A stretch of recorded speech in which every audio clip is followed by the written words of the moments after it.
RD. Sharma exercise 5.4 question number 8।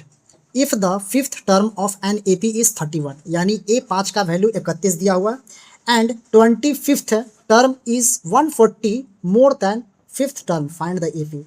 मतलब question क्या बोल रहा है कि पांचवा टर्म यानी A5 यानी A5 का वैल्यू 31 दिया हुआ है और A25 का वैल्यू 140 मोर देन A5। मतलब क्या बोल रहा है, ये बोलना चाह रहा है कि सर A5 है ना, A5 यानी A5 किसके बराबर है, 31 के बराबर है। A5 31 के बराबर है और A5 31 के बराबर, तो इसको पहले तोड़ लेते हैं कि सर A5 का वैल्यू क्या होता है सर, A+4D होता है, यानी ये है हमारे पास, ये पहला बात बोला। ठीक है, आगे बढ़ते हैं। उसके बाद क्या बोल रहा है कि 25th यानी सर A25 इज मतलब इक्वल, ठीक है ना, यानी 25th टर्म इज मतलब इक्वल 140 ज़्यादा है A5 में, मतलब कि A5 में 140 क्या है, ज़्यादा है, ये बोल रहा है सर।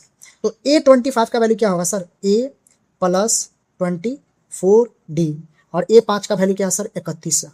कितना है, 31 है, 140। तो A+24D इक्वल टू कितना जोड़ देंगे, यानी हो जाएगा कितना, 1 और 14 3 17, 171। ठीक है ना, 14 3 17 171। अब यहाँ से हमारे पास, इसको हम लोग फर्स्ट इक्वेशन बोल देते हैं सर, इसको हम लोग सेकंड इक्वेशन बोल देते हैं। ठीक है, अब दोनों को सब्ट्रैक्ट कर दिया, यानी सब्ट्रैक्ट 2 को 1 से कर दीजिए, तो 2 है 24D इक्वल टू 171। पहला टर्म क्या, पहला इक्वेशन क्या, A+4D इज इक्वल टू कितना होगा, 31। ठीक है, सब्ट्रैक्ट कर दीजिए, जो प्लस है उसको, ये एक कट जाएगा, ये कितना हो जाएगा सर, यहाँ से बचेगा 20D बचेगा। अब इसको, ये 0 हो जाएगा, 7 में से 3 जाएगा, कितना हो जाएगा, 4 हो जाएगा, यानी 140 बचेगा। ठीक है, अब इसको ऐसे कर दीजिए, D का वैल्यू 7 हो जाएगा।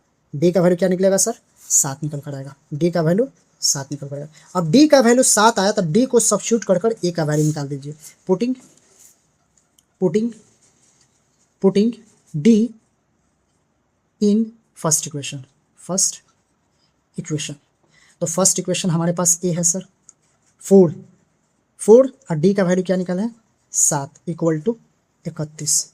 A का वैल्यू कितना हो जाएगा, 7 को 28 इक्वल टू 31। तो A का वैल्यू क्या हो जाएगा, 31 माइनस 28, A का वैल्यू हो जाएगा सर 3 हो जाएगा।